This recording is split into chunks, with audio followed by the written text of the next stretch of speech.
Hello, and welcome. It is so great to be back here with all of you. It's been a while. It's been about 10 days since we last talked here.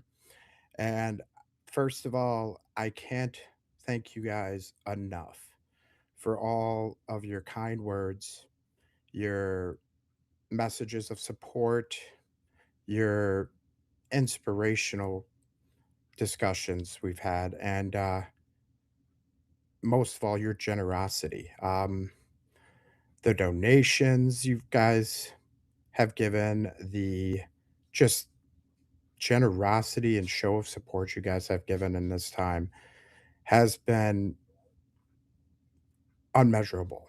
And bottom of my heart, bottom of my family's heart, really, truly thank each and every one of you.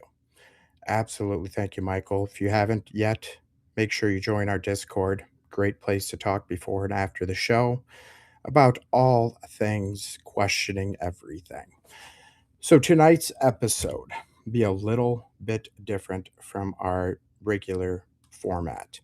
I wanted to discuss my absence in the last 10 days, the very traumatic experience that my community went through. And then we will pick up right where we left off last time we talked on Sunday and jump back into our series on the people of history, the frauds of history. We talked about a couple of them last Sunday, Stephen Hot Wheels Hawking and Sigmund Freud, two of the pillars of our minds and science that were anything but genuine what we've been taught about them, all installed to teach us to deny God. So let's talk about what happened to my community. And first of all, if you guys want to support my community, a lot of you guys have asked, where can you donate? Where is a good place to donate money to your community? Um, the couple different things you can do. One of them, a local sign shop, a local print house in the area. See if you can see this business card here. Great guy, Nick Siegel. He owns the Print House LLC, and that's the printhouse LLC.com. He's made these amazing shirts up here, and you got one on myself. You can see they are $20. All proceeds go directly to our community. You can order it right online, right through that portal there on the printhouse-llc.com.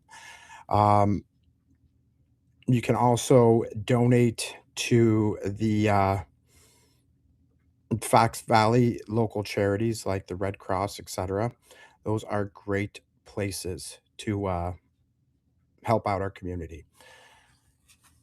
And again, thank you guys all again for the show of support with that. So, Monday, July 27th, the day that will be scarred in many of the people in my town. The tornado touched down at approximately 11:56 a.m., dissipated at 12:22 p.m.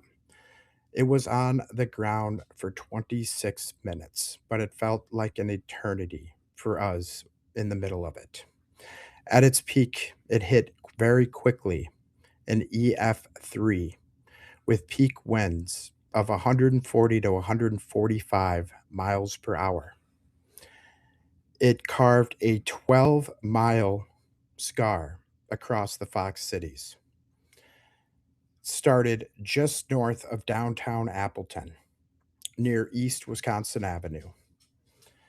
Moved south through Fox Crossings and Menasha, and finally crossing parts of Doty Island and Neenah before dissipating over Lake Winnebago. The hardest hits areas was my city, Menasha, and the Fox crossings, especially near State Highway 10 and Highway 441. Plank Road, Manitowoc Road, my street to Pier Street, and around the youth complex. My son's elementary school near me, Geegan Elementary, was completely hit. I wouldn't say demolished, but very messed up. And one of our local favorites, Manderfield's Bakery, was completely leveled. By the grace of God, there were only 68 people treated for minor injuries. There were zero fatalities. And that is such a magnificent feat, such a miracle in itself, folks. We were given no warning. Zero. The sirens did not go off until afternoon, after the tornado has already passed through my area. I know because I ran to the basement after the house got done shaking, the sound of a freight train going overhead dissipated, and the world didn't feel like it was coming apart at the seams. I went outside to see my neighborhood completely changed forever. Um, and let me just show you exactly where I walked out to. Minutes before I looked out, we had a hail warning on our phones. So I walked out and saw the telltale emerald green sky. It was not raining bad before very little signs other than when I seen that there was a thunderstorm warning and a hailstorm warning. I took a look outside. It was very windy, and I looked to the right of me, and I could see the telltale. If you guys live in the tornado alley, you know the telltale emerald skies. I immediately said, "Okay, this is not just a hailstorm. This is a tornado coming." So I quickly got my little girl up from her nap, got my son downstairs to the basement. No sooner than when I shut the door did I hear the sound of broken windows, broken glass, and the violent shaking of my house. Gathered them up to the safest part of my basement, huddled around them, and it felt like an eternity, but it was just a few moments. And then I went back upstairs, and this is the sight that I seen. Shortly after taking this photo, then the tornado sirens went off. I almost thought that this was a second tornado coming. That's how far off they were. The skies were calm by the time the tornado sirens went off. This is very, very unusual for an EF3 to get little to no warning. Even more so, it was very unusual to have a tornado in this area. My city and the surrounding areas is in a valley surrounded by lakes. The big lakes around my metropolis area break up any storms. Anytime we get alerts of possible thunderstorms or anything, a majority of the time they get broken up. Many of you guys in my comments, as I tried to post update videos over the days to come of this event, told me this must be weather manipulation. I didn't even have time to think about that, folks. That was not on my mind at first. So many emotions was running through my mind. And when you've ever been in a situation, and this is honestly one of the scariest situations I have ever been in. When you get in a situation where you think you're about to meet your maker, when you think you're about to meet the Lord Almighty above, and you say that which you think is the final prayer, it it leaves an impact on you. And that's where I was, and I'm sure many in my city were at the moments of this storm. Um, and then again, no warning. Let me show you how little we can trust the media. I thought the local media, before I get too much into this, was this a manipulated storm?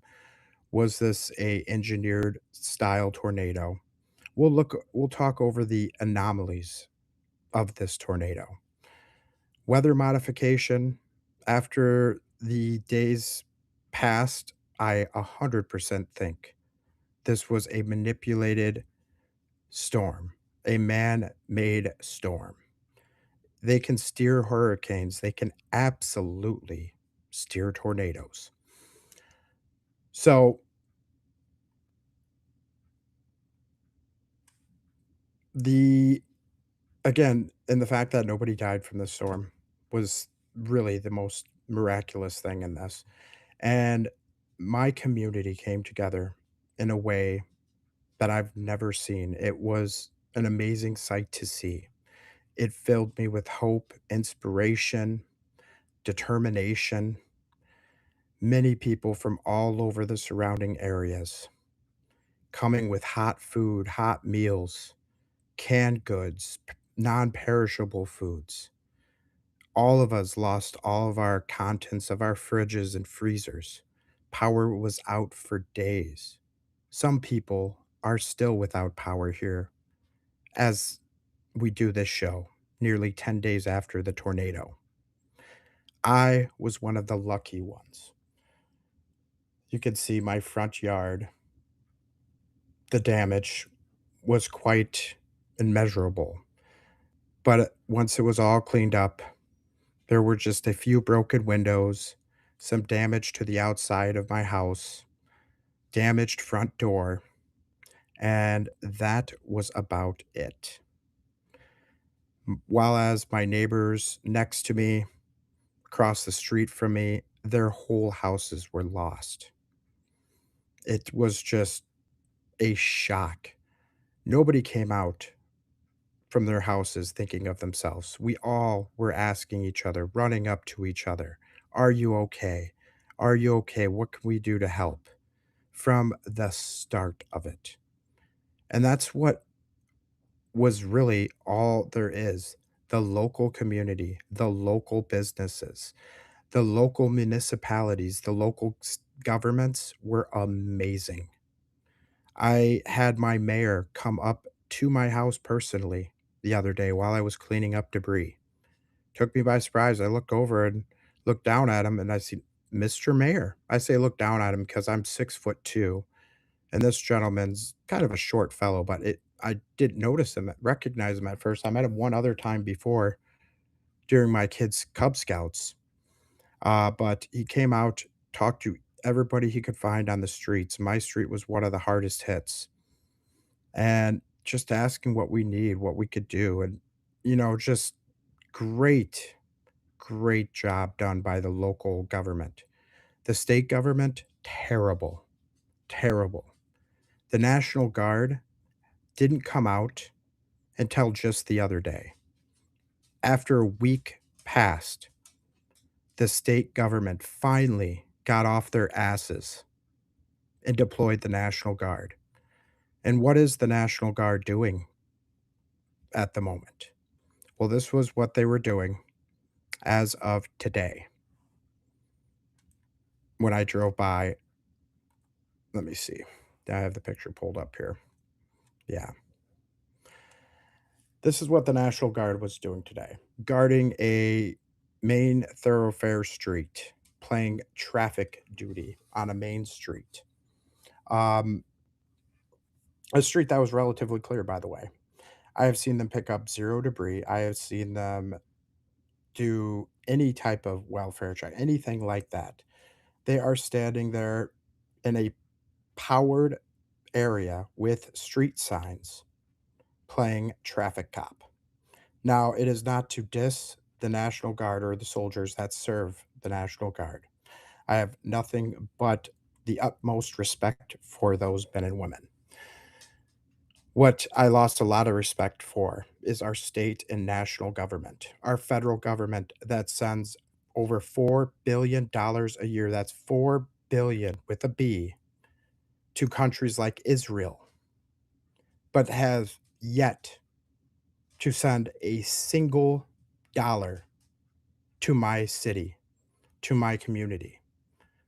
President Trump, whether you're right, left, or center, it should enrage all of you. President Trump has not even said a single word about this storm.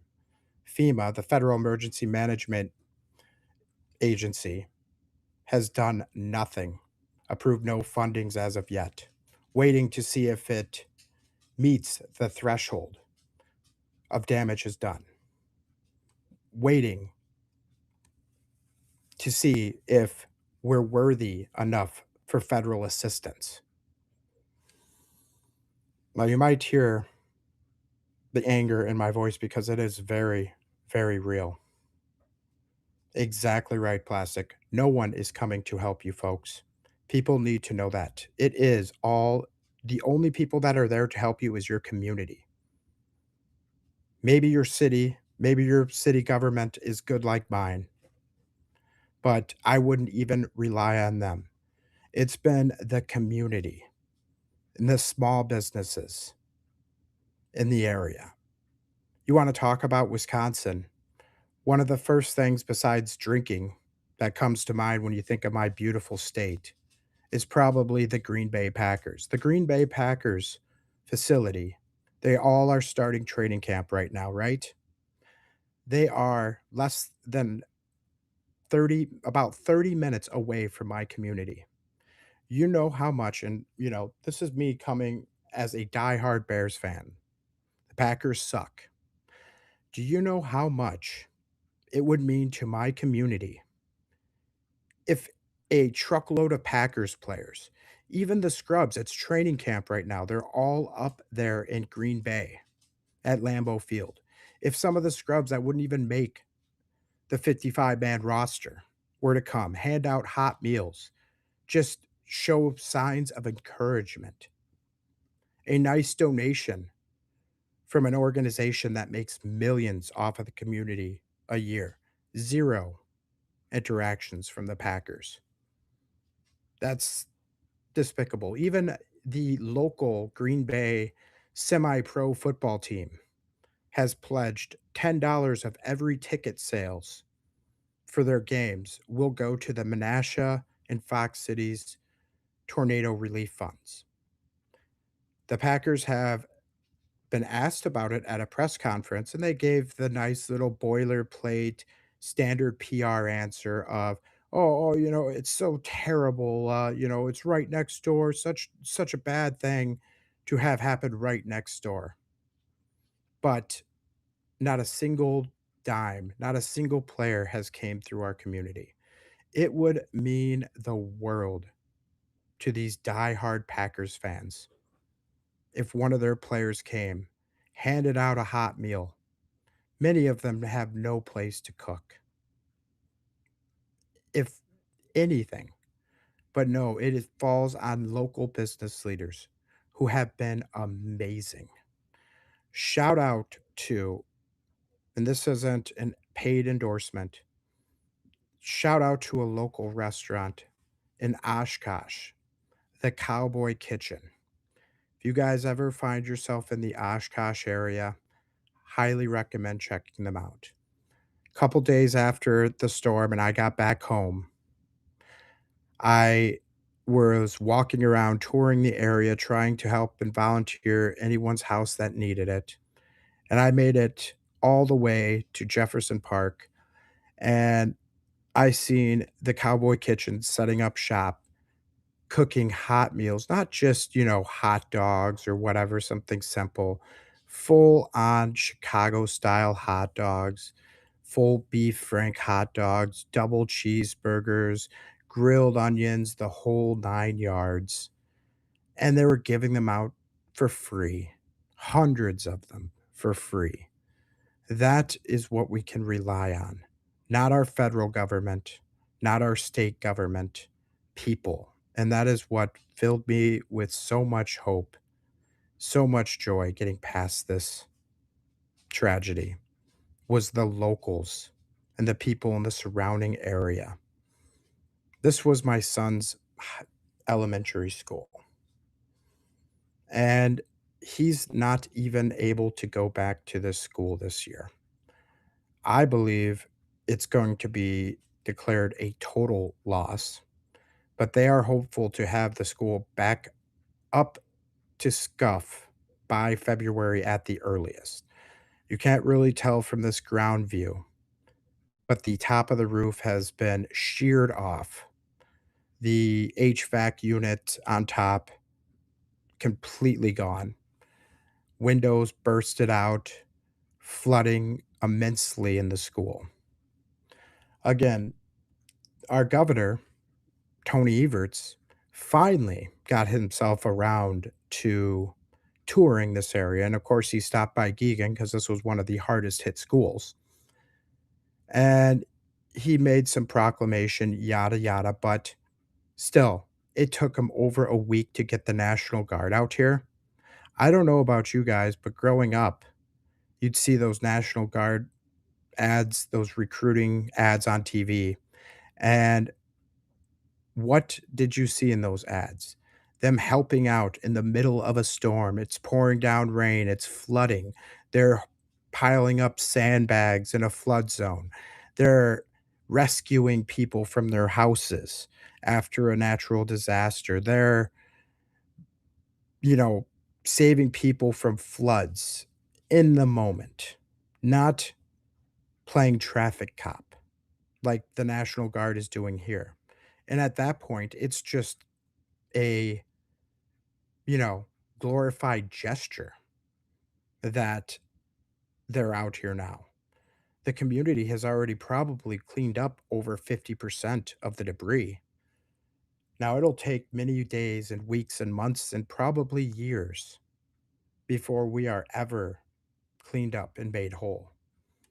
And many of us will never be whole. The sad part about this is almost 40% of Menasha are renters. And this tornado went right through the heart of the residential zones of our city, missing the big corporations, the data centers, the big, giant national corporations, and ripping right through the heart of our residents, our community. And of course, there's very little help unless you have a Star of David flag flying.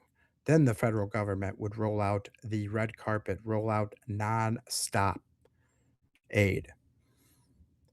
I mean, it was a war zone, folks. It was one of the scariest moments I've ever been through. And I wouldn't wish it on my worst enemy. I wouldn't wish it on the national government, the federal government that has provided zero aid. I wouldn't even wish it on them. The scariest part was having no warning, having no notification. In this day and age, it's 2026. You think there's going to be tornado warnings. You think the National Weather Service is going to keep you informed. No, not at all, folks.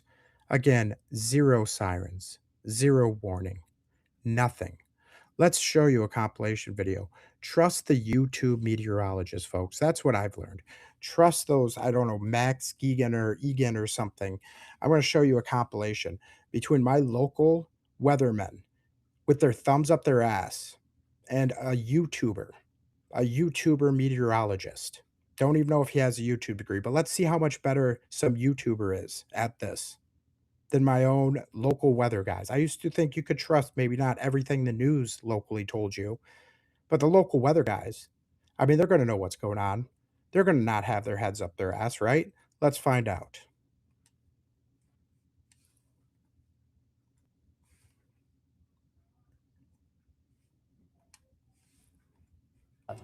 Cloud cover, obviously. Overcast conditions there. Let's see, I'm going to check velocity just to look at this.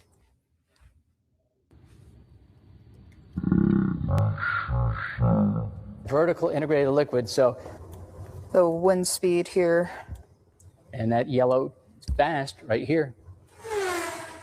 Appleton warning, there's a very strong tornado on the ground. Velocities have quickly intensified. Very deep debris signature on that. This is most likely a significant. Just want to stop and say the name of the YouTuber, Max Velocity. I've heard so many people recommend him and checking out his channel. Absolutely amazing guy. Absolutely amazing guy. So it's 12 o'clock here. Just kind of tell you guys where we're at. 12 o'clock here where this guy was. And at 12:05, my local weather had still not even been aware that there was a tornado on the ground. That's at least 5 minutes after it passed my house. Let's continue to watch the debauchery. Significant tornado. Why? Oh. Because we have some very large hail. Tornado warning just issued for Calumet, Manitowoc, Outagamie, Winnebago County. So let's pull that velocity back up. I'm gonna I think first, don't worry about the velocity. Let's put the polygon on first. polygon. Yeah. You know, that's a good choice. You got to run to your safe place right now, guys. It just looks like that tornado warning hasn't updated in the system yet. There's a tornado warning in effect, and that's just been issued from the National Weather Service. It could just be taking a second. In Appleton, you need to run to your safe place right now. All right. I just want to make sure that they were listening to me, and now I want them to see if you are in this area. So here's Appleton. Here's Nina. There is a possibility of a tornado. This is radar indicated. A significant tornado in progress now in Appleton. All right, so we got Appleton under a tornado warning here. This is definitely a strong tornado.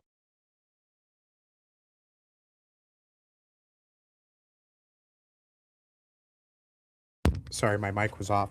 I just want to pause there for a second too and point something out. Can you tell the difference in those two tones and senses of urgency? That weather guy, that local weather guy that's supposed to be all about the community, that has his fingers on the pulse of the community supposedly, was like he was reading off a 7-day weather forecast where it might have rain at times. While that Max Velocity guy, minutes before, and you guys know if you've ever been in a disaster, seconds and minutes matter. Minutes before the National Weather Service even issued a tornado warning, this guy, with a sense of urgency and a determination like he grew up this whole time in this community, was telling people, get to your safe spaces, get to shelter. I wish I was following this guy and was aware of this guy before the storm, but I'll tell you what, I won't make the same mistake of ever trusting the local weatherman again. Because that guy just had no sense of urgency. He didn't care. He did not care at all. Let's continue. If you are in Appleton, you need to run to your safe place right now. Areas in this polygon. So it is moving to the southeast. It being a tornado, possibly a tornado. It was radar indicated. We have 120 mile per hour wind. It just updated. Look at that Here's wind Appleton. speed. There, hold on. It just moved. So that was the latest radar scan. Some of it's stronger than. We got a huge tornado in progress. I got several people talking to me. What did you say in my ear? Say it again. Again, this is our tornado safety a tornado guide. has been observed. Yes. So this is not Tornado radar indicated. This Okay, let's go to the radar. A tornado has been observed over Appleton. As I was saying, that there was the Appleton area had that tornado. This is an extremely dangerous situation. I cannot. So here's Greenville. You should be alerting your neighbors and your friends on text. Say, hey, I saw this on Fox 11. We have a tornado warning in effect right now in Appleton. I've shot right where this tornado is. Look how intense the winds are right now. Appleton. We're looking live at our Appleton camera, our Avenue cam, we call it. And we're looking for anything that may look like a tornado. Incompetence doesn't even do that justice. That was willful incompetent. I mean, even when they finally made the determination that there was an actual tornado in the area, his tone did not change. His sense of urgency did not change. That was 5 minutes after probably 6 minutes after the tornado has already passed my house. Absolute garbage. That man should resign from the news immediately. That was just the worst reporting, the worst sense of, and it's one thing they don't have their facts, they don't have all the data right away, they don't want to make too much quick calls. I get it. But the sense of urgency, the lack of urgency, the lack of just any type of like compassion in his voice, sense of like, let's get this. They're just fumbling around with some data and stuff like that. That other guy, that Max Velocity, whatever his name was, he was on top of it. He was telling you, 5, 6, 7 minutes before my local station even said there was possibly a tornado. He was already telling you to seek shelter. He was already telling you that it was over 120, 130 mile per hour winds. That is just weapons grade incompetence. I just don't even have the word for it. You guys probably have heard the very, very frustration and anger in my voice. It's been a long couple weeks, almost 2 weeks, and I'm just so frustrated with it all. I'm so sad for my community. I have shed so many tears for my community. It's been so hard on us all. But nothing the federal government, nothing the state government, nobody has done anything to help us out except for the locals and the people online. You guys have been amazing. Couple comments that I wanted to get to. Not sure for sure if that's true. NDAs, so weathermen, meteorologists have to sign an NDA to work on a network. Um, One more quarter says NDA not allowed to talk about geoengineering, stratospheric aerosol injection, etc. Yeah, absolutely believe that. Um, they're all nothing more than the parroting mockingbird media. Absolutely, they are. Why was what was the excuse for no sirens? MU asked. So apparently, this storm just popped up so quickly that they had no idea it was coming. The local meteorologist in the area said they didn't know it was a tornado until they seen the debris field showing up on Doppler radar. How this random YouTube kid, this Max Velocity guy, could beat all the local meteorologists, all the National Weather Service meteorologists by m- minutes, many minutes, almost 10 minutes, which minutes and seconds are, you know, a lifetime in a situation like this, which is the moment of, difference between life and death. And the fact that with zero warning, with zero sirens until afterwards, there might be people trying to argue that point online, but let me tell you, as someone that was in the middle of it, right in the middle of it, it went right down my damn street. There was not a single siren until after this tornado left. And that's unexcusable for something that big. Now let's talk about why I think this was an engineered storm. Let's talk about some of the oddities here, shall we? So, most tornadoes, the vast majority of tornadoes, especially in this region and nationally, move in an easterly path.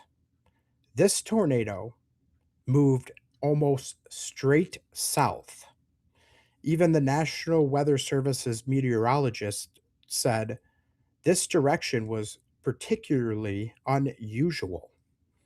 So, what that means is tornadoes generally always move east, just kind of the way they always operate. Very rarely, sometimes they'll go kind of northeast, but never south, never south. And let me show you kind of the path. Let's see. I think I have a picture of the path of the storm pulled up so you guys can see it. Yes. Okay. So this is a map of the area of the storm. that almost direct south path of the storm. Storm we were given no freaking warning about. Oh, I'll be angry about this for a long time, and you probably will hear me be the most heated and brash with my language that you've ever will hear me be. That's how serious it is. So it started just north of downtown Appleton and took an almost direct south path. Somewhere in right around this area, like pretty much right by that 441 sign, that's where yours truly's house is. Right in the middle of this. This tornado was a mile long. This isn't the damage area. This is the width of the tornado. And it started very small right here. And then by the time it got here, it was already an EF3. That's another very, very unusual, nearly impossible feat of this tornado. Tornadoes, they're like hurricanes. They gradually build up. They gradually pick up speed and strength. They don't go from an EF1, EF0 to an EF3 like that. And that's exactly what happened with this tornado. The rapid intensification of it and the came out of nowhere feel.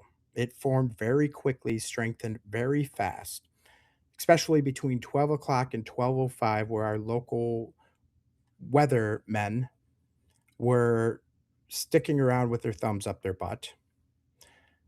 It strengthened very fast and produced a large debris ball on radar. Once that large debris ball started showing up on Doppler radar, that's when they finally determined it was an actual real life tornado in the area.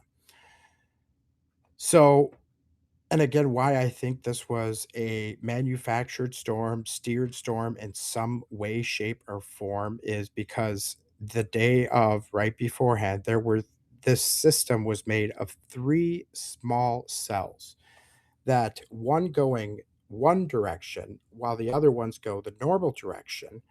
This third cell kind of just collided with these 2 other smaller cells right next to our lake and formed this literal perfect storm.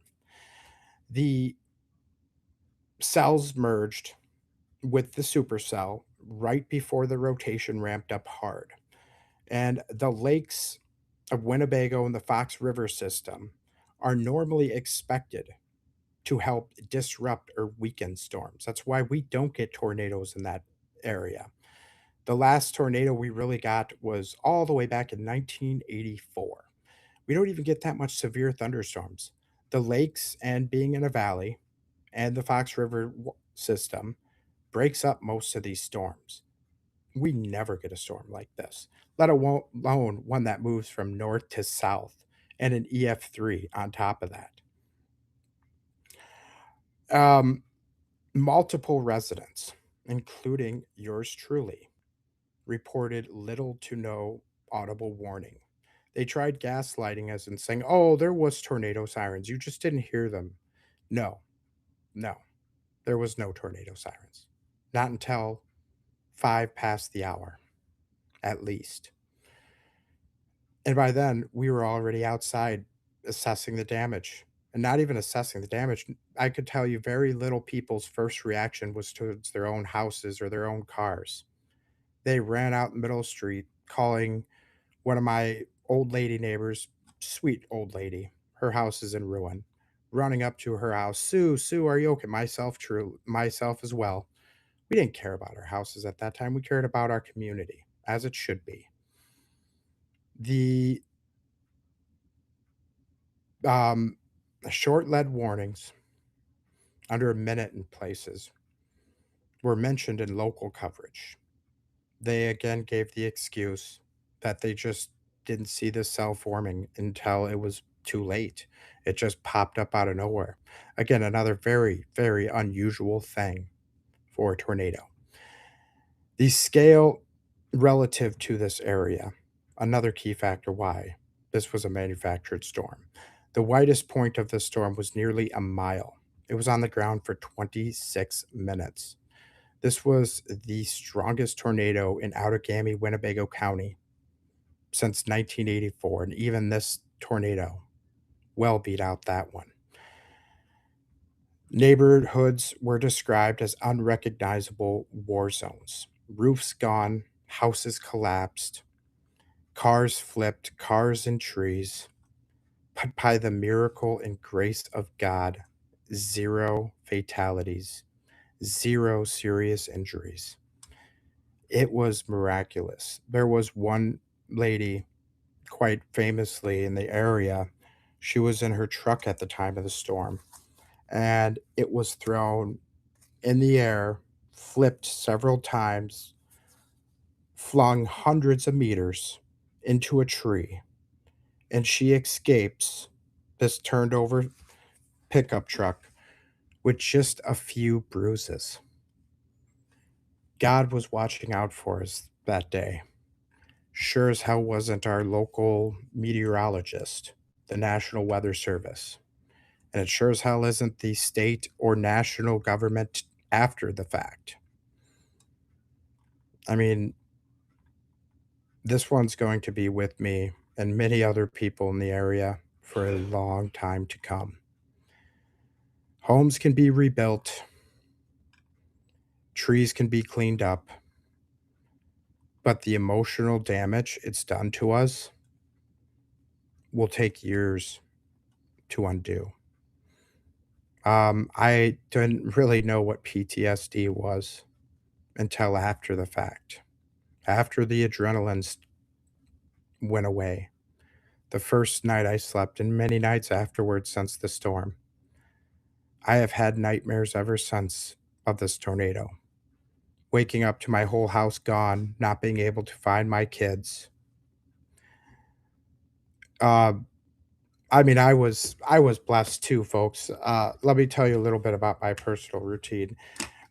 So Sunday night, after my episode, stayed up several hours editing it, getting it all posted to Spotify. If you haven't followed me on Spotify yet, highly recommend it. That's where you can get all the past episodes free of charge in full. Anywho, after I posted it all to Spotify and everything, didn't go to bed till about 3, 4 o'clock in the morning. Yeah, that happens. I usually get up with the kids about 7:30, whenever the little gal wakes me up. And she woke me up particularly early that Monday, which is fine. Daddy loves his little princess. And I was thinking, as I usually do the days after my late night shows, that I'm gonna take a nap when my little girl takes a nap, which is usually around noon. So I got her down about quarter to noon, and I was all set to go in, take a nap in my bedroom. Um, Something told me, and almost, folks, I hate to say it, like it's corny, but it was almost in my father's voice. Some like little voice, guardian angel or something in the back of my head said, "No, don't take a nap today. Just don't." So I didn't. I made some coffee, and I decided to stay up, hang out with my little boy. And if I decided to take that nap that I usually take on those late staying up late night with you guys, if I decided to take that nap, a tree branch would have torpedoed me right where I slept. One of the broken windows was my bedroom window. A tree branch rocketed through the window, landing right on my side of the bed, broken glass everywhere. I've never seen so much shattered broken glass from one window. But I'll tell you, a tree branch gets rocketed through it at 100 plus miles per hour, that'll do it to you. And if I was sleeping there, guys, I might not be able to be telling you this story right now. But I I can't believe how lucky we were as a community, and myself included. I definitely, since the storm, have had very, very hard times taking a nap in the afternoon. I haven't really, in fact. Uh, the other day, I seen a little flash of lightning, and that freaked me out. I almost want to just run and grab my kids and run to the basement. Not just the fact that I went through something this intense, but the fact that my whole what little trust I had in my governments, in my powers that be, the local weathermen, etc. The little trust that I had left in them. I mean, I'm sure you guys know how very skeptical, putting it mildly, I am with all of that stuff already. That's gone. The safety net that I thought I had in this modern day, plenty of warning systems, that's not there anymore. It's not. Um, I hate to dump all my trauma on you guys, but I feel it's important to let you guys know. Uh, we ain't voting our way out of this one. It doesn't matter if you're Republican, Democrat, Green Party, Libertarian. They're all in it for themselves. The only ones that really matter, the only hope you have of any type of change in your vote is the local governments. And I will proudly cast my vote, and I fully put my endorsement behind our current mayor. He's a great guy, great guy. To show up just days after the storm, going house to house, just chatting with people. You need some garbage bags. You need some totes. You need a hot meal. You need some work gloves. That was just an amazing, amazing show of support from us. Not that I could find it from anywhere else. Local stadium out inside. This house got a red tag. If you haven't been in a disaster zone, there's 3 type of tags your house will receive after this. So after you walk away with the shock and devastation of, your whole neighborhood changing, ruins, damage to your house, you have to wait for the government to come and determine if you get a red, yellow, or green tag. Green tag means you have full access to your house, your residence, no structural damage reported. Yellow tag will give you limited access. You can only be there during the daytime, only to repair the structure or to remove belongings. It is considered a potential structural integrity issue, and they will not allow you to stay overnight in your house. So, and this has come days, in fact, weeks after the tornado. So now all of a sudden you have to already again find somewhere else to live, somewhere else to stay after you've been staying on what was left of your house for days before the government said, "Oh, no, no, no, you can't stay there."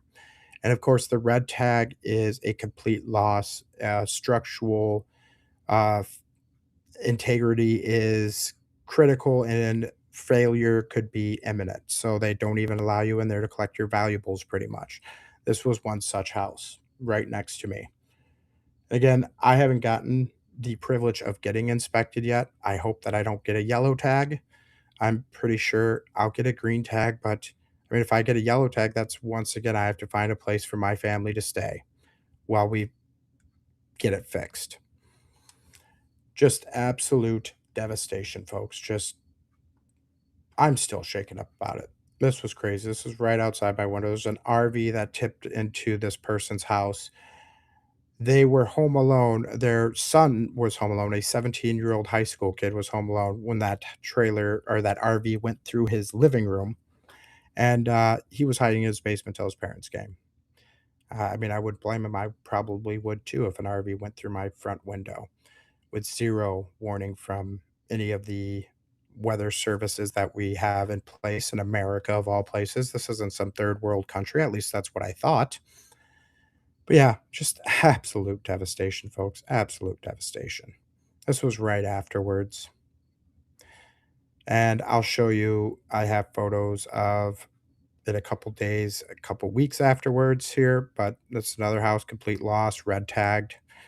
At least a dozen or so houses in my neighborhood. That's another red tagged house. God bless that those people are okay.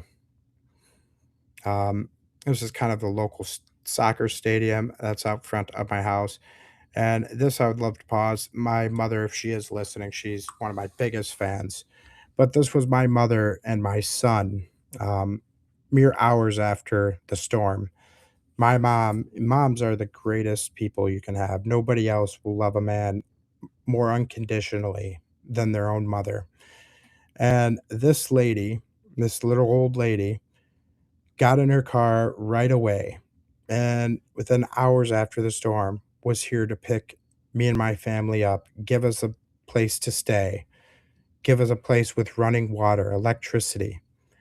And it was so hard for her to get into that area. All the highway exits were cut off at that point. She had to maneuver and jerry her way in to the city, but she picked us up. God bless her for that. Um, your moms will always be there for you, folks. At least mine was. Can't thank her enough. So this was us gathering our belongings and leaving the community we so love, not knowing when we'll be back. I wish I could have stayed, but having little kids, um, I needed a place with electricity and running water, so we had to leave Illinois, and that was almost one of the hardest things of that day. I wanted to so stay and work until the sun came up and on afterwards on my neighbors' houses and people around the community because there's so many people, little old people living around me that didn't have help, but I was worried about them. I never thought I would see such a community turn out like I did. And it was so amazing. So amazing. This was a big chunk of um, house that went right through a back of a car. I mean, tornadoes can do the craziest, weirdest, scariest things. There's my mom right there. Miss Judy, your mom will always be your biggest fan. Isn't that the truth? Shout out to you, mother. Shout out to you. Yes, indeed. Yes, indeed. Yes, indeed. I told myself I wouldn't try and get too emotional, guys. So it's still kind of hard going through these photos. It's like going through photos of a vacation, but not a vacation you really want to remember, but you'll never forget nonetheless. This is, right outside of my house. This is my son's school. And we still don't know where he's going to start school in just a few short weeks. It's a mess. I don't blame the local community for not knowing where my kid's going to go to school yet. We just got a brand new superintendent just at the beginning of summer. Poor guy, I do not envy his job. Imagine getting hired as the school district's new superintendent, haven't even started a day of your first year, and you're already down one elementary school because of this storm. Don't envy that guy's job at all. And he's trying to give us answers as quickly as he can. I don't put any blame on him for this. All the blame I put on this is for the federal and state government for their incompetence, which was immeasurable. Immeasurable. So, a couple more things about this tornado before we move on to a brighter topic, believe it or not. Uh, man, challenging to see these folks. Not going to lie, it was a rough one, rough bout. But that's where my absence was. That's where I have been. Let's show you a aerial drone shot just so you can see the scale of damage. This was quite a lot. And then we'll kind of move on to the next one, to the next subject. Napoleon Bonaparte. The one that came up with my favorite saying that I say so often on this program, on many of my videos. History is nothing more than a set of lies agreed upon. And what perfect person to say that than the fabricated Bonaparte. Not dynamite, sorry. All right. One more clip from my community, and then we'll move on. This was drone footage right after the tornado, right through my main street of the city.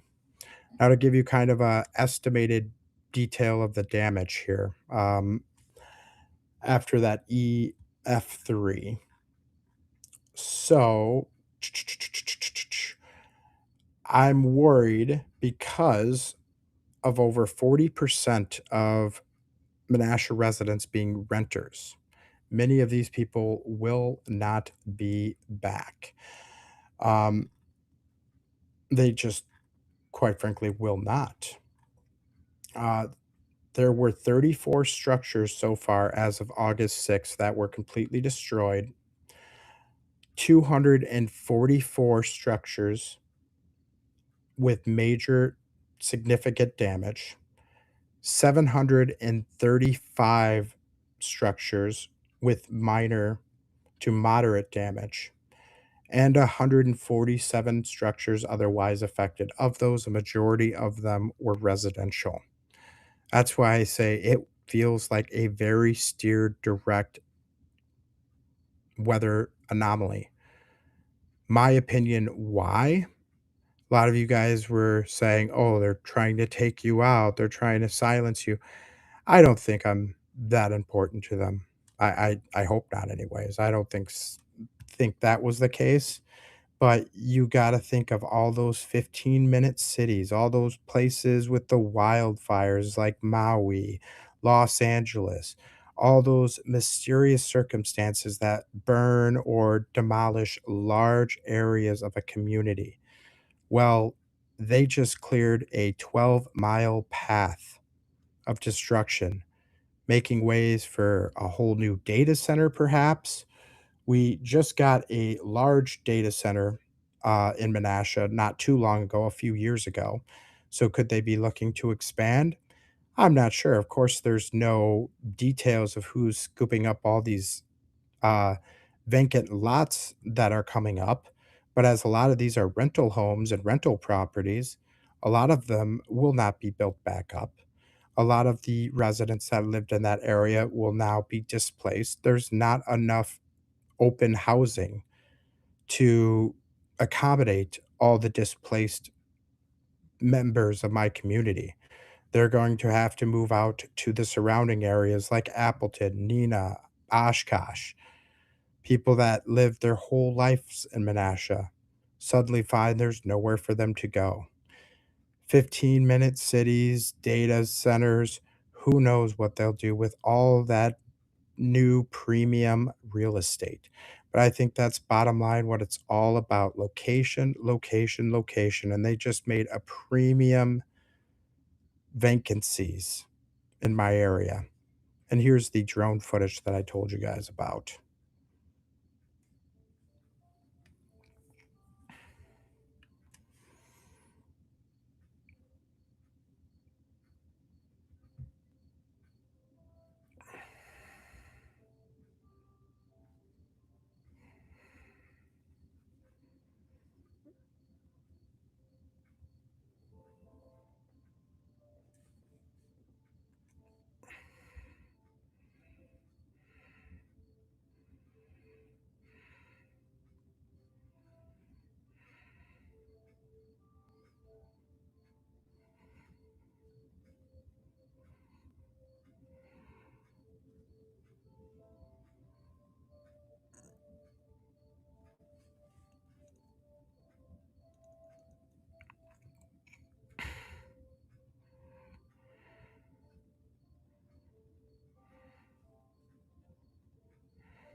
Let me take a quick moment after that for a quick sponsor break.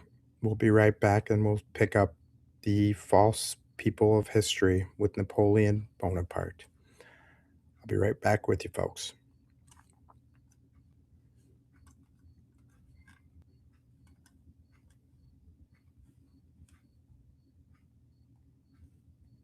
A quick shout out to this program's sponsor, Riverside. If these live shows sound smooth and clear, that's Riverside making it happen. Killer audio, zero hassle, and it works every time, even on long nights like tonight. I've tried a bunch. This is the one that actually delivers. Want to start your own podcast? You should totally do it. Make your voice heard. Grab my link in the bio or show notes. It's an affiliate link. Helps support the show. Costs you nothing. Thanks for listening. Now back to the mysteries. All right, you guys, welcome back. So, to get to the topic at hand, to pick up right where we left off before life interrupted us, our second part of a fabricated people in our his story. We are going to dive deep into Napoleon. We'll pick right up where we left off tomorrow on Friday. Won't be too much as straight open lines Friday as Friday's episodes usually are, but we'll still try and answer questions, chat with you guys as much as possible. But we'll pick up right to the rest of Napoleon Bonaparte afterwards. So, the pattern of mythologized historical figures who pull attention away from God, who pull attention away from the old world, our true history, the resets and many other parts of history erased into a carefully constructed personality cult, a carefully constructed, fabricated history. The official timeline of Napoleon Bonaparte. Let's start right where the official timeline starts and then immediately question how any of it is possible. Napoleon Bonaparte is born August 15th, 1769, on the island of Corsica. Corsica had only just become French. His family is minor nobility, Italian speaking, not exactly cream of the French not part of the natural French monarchy. He is sent into the mainland for military schooling. He is not a natural French speaker. He is short by standards of the tall imperial guard later, but we will come back to the height myth because that one is pure propaganda. He graduates from École Militaire as a second lieutenant of artillery in 1785. Artillery, the technical branch, the one that required actual mathematical ability, not the glamorous cavalry. Then the revolution hits. Everything is chaos. Officers are fleeing, being guillotined, deserting. There is a sudden vacuum at the top of the French army. In 1793, he is at the siege of Tolleon. He is still a captain, maybe a major by the end of the year, depending on which promotion you read. He comes up with the plan to take the high ground and force the British fleet out of the harbor with artillery. It works, and on December 22nd, 1793, at 24 years old, he is promoted to a brigadier general. 24. From obscure Corsican artillery officer to general in a matter of months. Because one siege went his way and the right politicians noticed. 2 years later, October 1795, the Royalist uprising in Paris. He is given command of the guns in the streets. He uses grape shot. The uprising is crushed. Overnight, he is the man of the hour. Promoted yet again, given command of the Army of Italy in 1796. By then, he is 26, 27 years of age and given the whole command of the Army of Italy. Then the Italian campaigns. He is 26, 27 years old at this time, crossing the Alps, beating the Austrians repeatedly, dictating terms, looting art, becoming a national celebrity. The directory is weak. He is a rising star. Did you know that most of Russia spoke French? That's very interesting. I did not actually know that. Very, very interesting, actually, especially with his happenings on the Great Fire of Moscow. So, 1798, he launches the Egyptian expedition. This is Emperor Napoleon Bonaparte, by the way.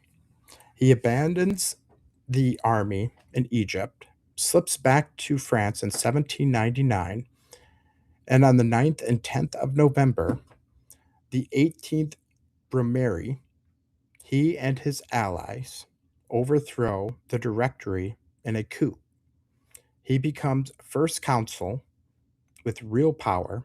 The other two consuls are window dressing. 1802, he is made consul for life.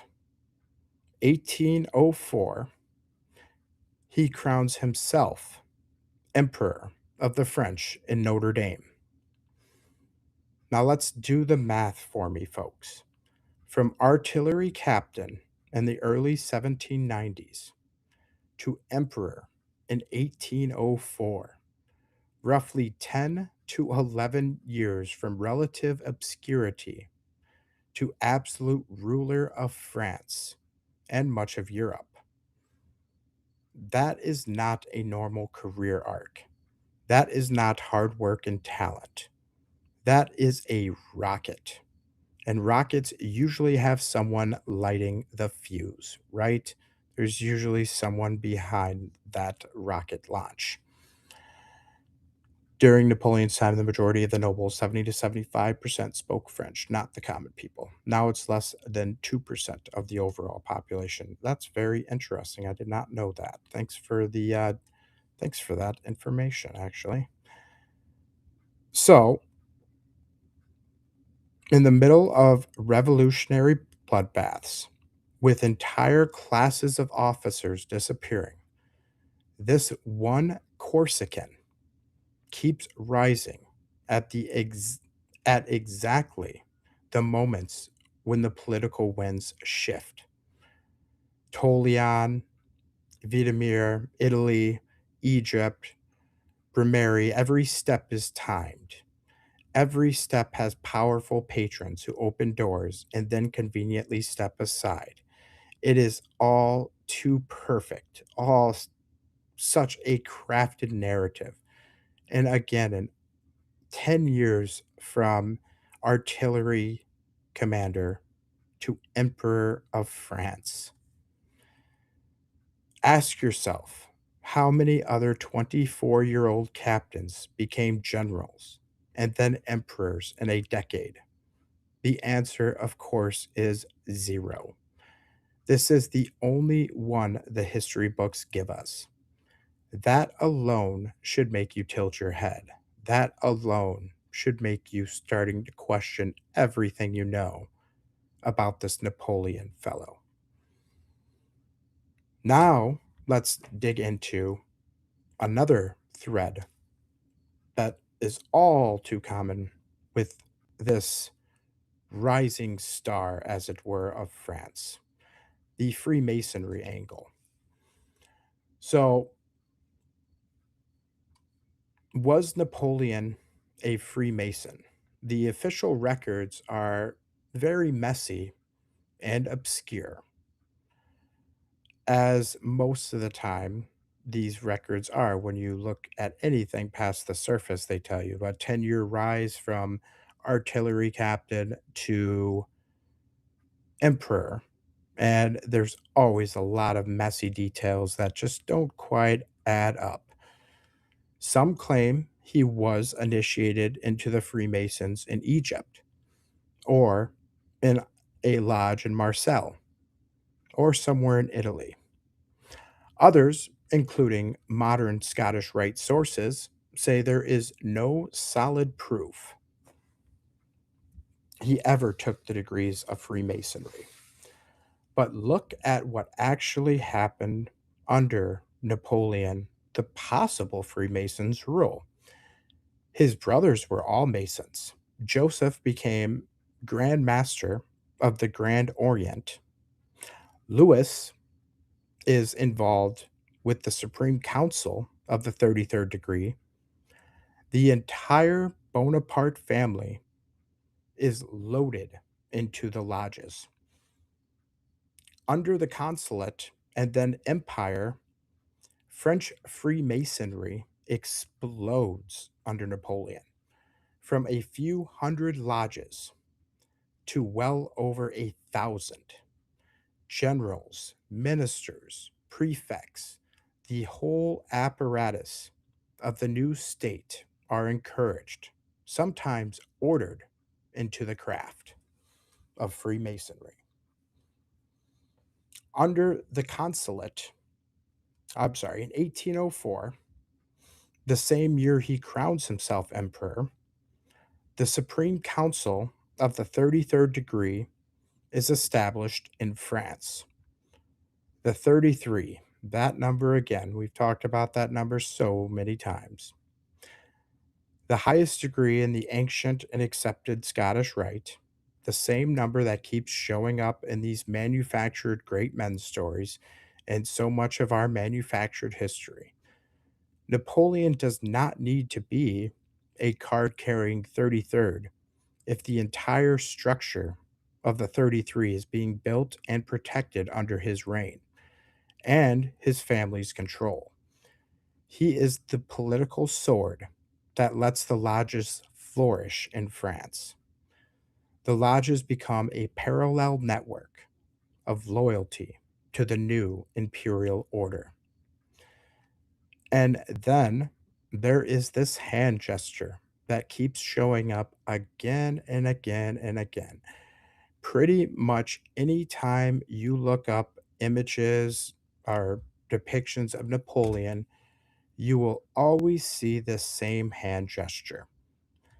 What exactly is this hand gesture? You know this pose. Almost every famous portrait, almost all famous leaders in our past have that right hand tucked into their waistcoat or the coat.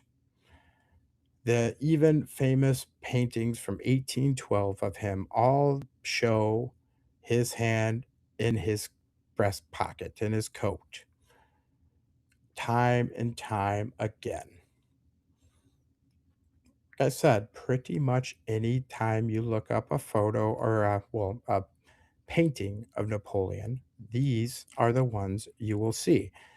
Now, I remember asking when we were learning about Napoleon in school, why his hand was always in his coat. The official narrative back then, as it has now changed, was that he suffered from indigestion and had bad stomach problems for most of his adult life. So he always had his hand on his upset stomach. I kid you not, that was the narrative. Now it's, oh, well, all these famous leaders, it shows positions of power. It's not an actual Masonic sign, it's just symbolizes power and status. It was very trendy. It just also happens to be a common Masonic hand gesture. The initiation initiation ritual to this degree reenacts the return to Jerusalem. Interesting. Of three most excellent Masons who were held captive in Babylon. Won't go through the whole ceremony in symbolism, but at one point, the initiate is asked to learn a secret password and a hand sign in order to go through a series of veils. The following image depicts the hand sign required to go through the second veil, as documented in Duncan's Masonic Ritual and Monitor. Sign of the Master of the second veil. The hidden hand. The hidden hand seen in so many of our figures of history.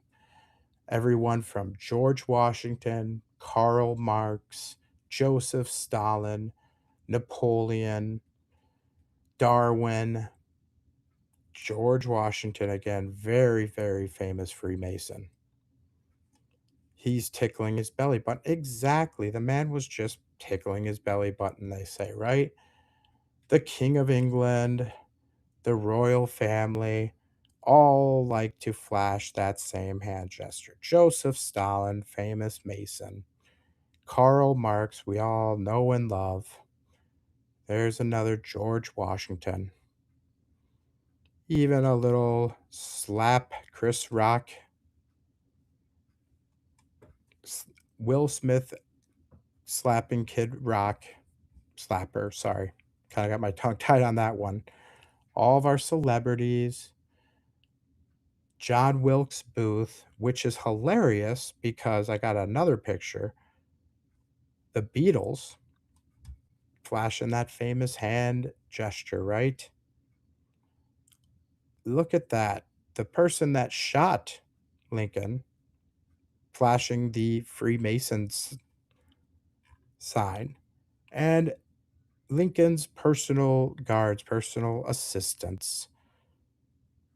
One of them being Pinkerton, Alan Pinkerton, which, if you guys ever played Red Dead Redemption, you guys should know the Pinkertons all too well. Yes, the Pinkertons were an actual organization founded by this man on the left here. Both of them doing the Freemason hand symbols right in between good old Honest Abe. That's no coincidence. Another one of Joseph Stalin, more Karl Marx, even the last pope. They all love flashing it right in front of our faces. It's all so obvious. And again, oh, it's just a status of power, a sign of strength, right? Yeah, okay. Mm-hmm. And Napoleon wasn't actually a Mason, right? They, just all of his family, all of his brothers were Masons. The Freemason lodges exploded in France under his rule. And, he's just never officially a Mason. Just, he was rubbing his unset tummy, tickling his belly button, right?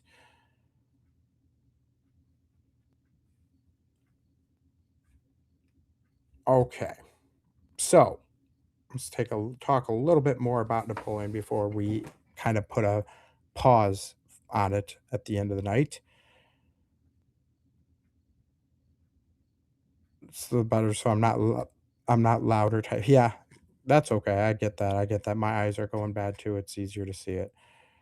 When you know what they stand for, you will not want to do anything they do. Exactly, exactly. All of these elites, I like to call them the parasites that run this world today. They all have those same Freemasonic traits, the covering of one eye, the hand in their breast pocket, and you know, they're all flash those same signs. They all seem to worship the same dark entities. Like I've said many times on this channel, it's a battle of good versus evil that we've been born into it. There's a spiritual war going on right now. And you got to wonder why all the ones that run the show, all the celebrities, all seem to be practicing on the one bad side of it, right? You can say it's a joke or it's just artistic stylings, but how many coincidences before it becomes impossible to ignore? My aunt made an old time shriner off it. I'd love to hear more if you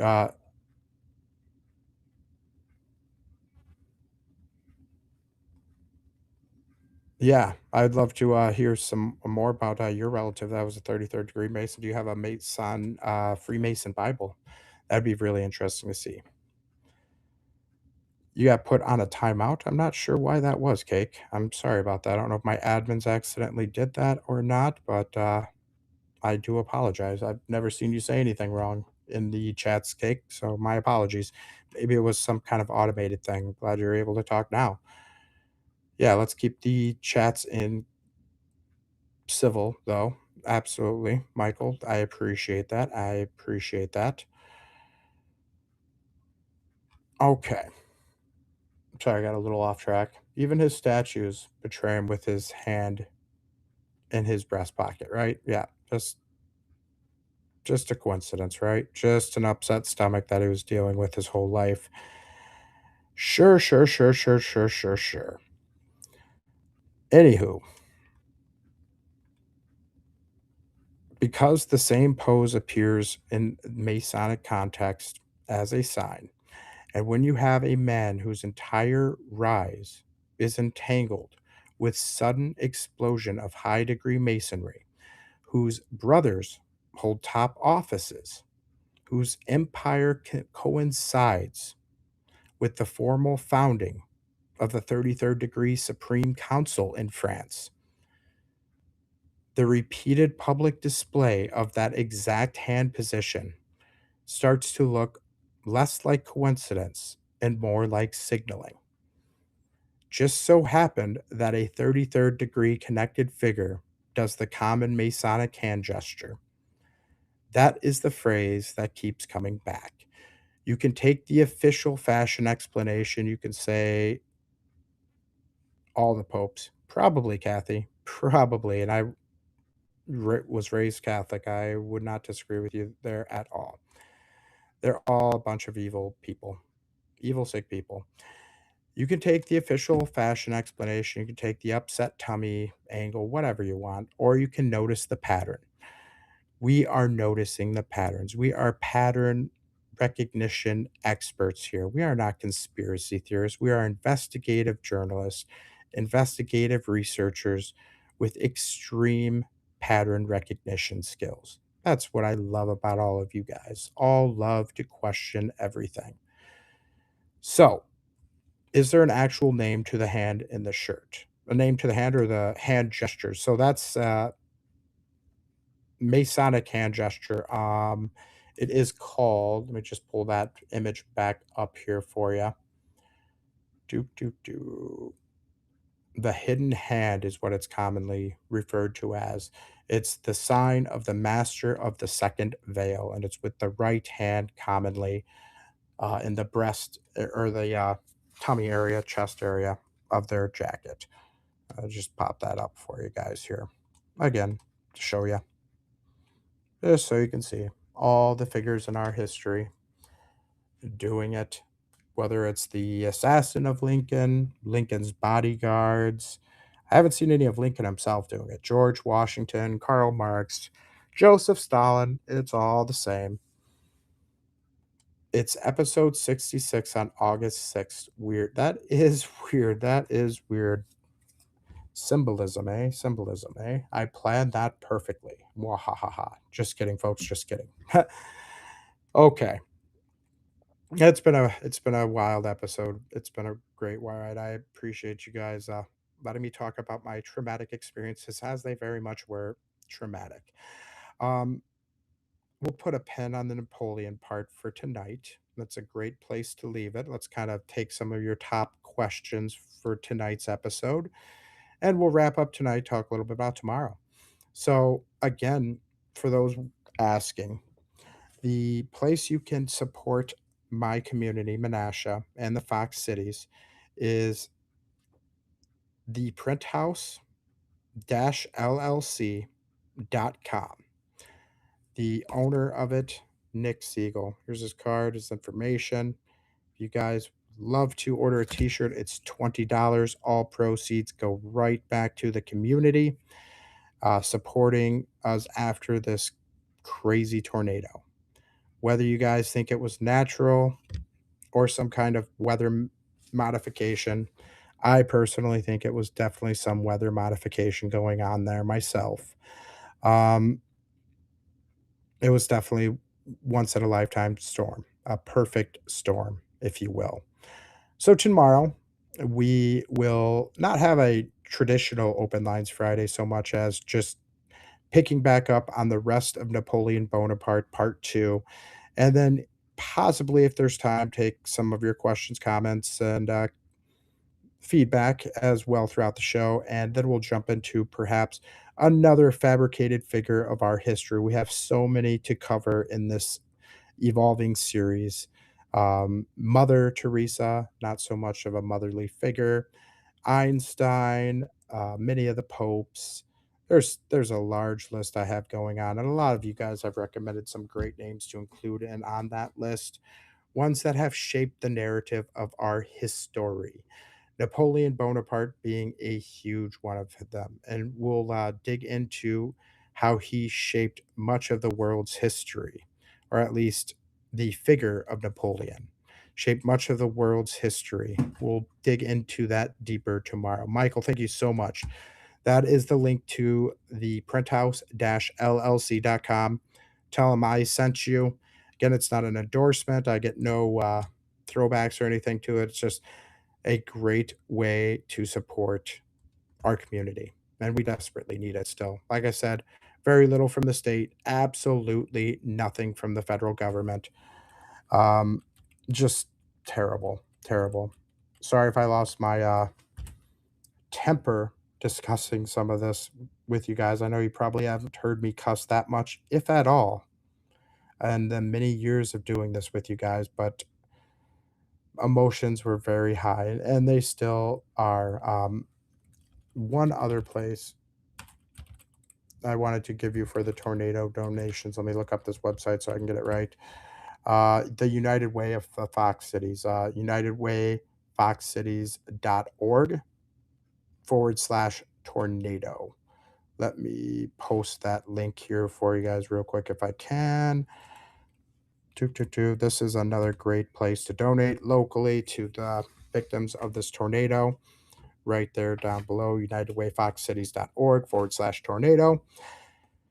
And again, thank you guys all. Thank you guys all for everything, for your understanding in this difficult time. It's been so long since I been able to do a show with you guys. I'm so happy to be back. So happy to be back. It really is kind of a way of getting back to life, getting back to a somewhat sense of normalcy, is doing what I love doing best, questioning everything with you guys. So hopefully going forward with the cable back, power back, we will be business as usual 3 times a week, Tuesday, Thursday, Friday, 10:30 p.m. Central Standard Time, live as always. I will see you tomorrow, Friday, 10:30 p.m. Central. Hope you guys have a great night until then. And thank you all for joining me live tonight. Have a great rest of your evening. And until next time, question everything, friends. We'll see you tomorrow.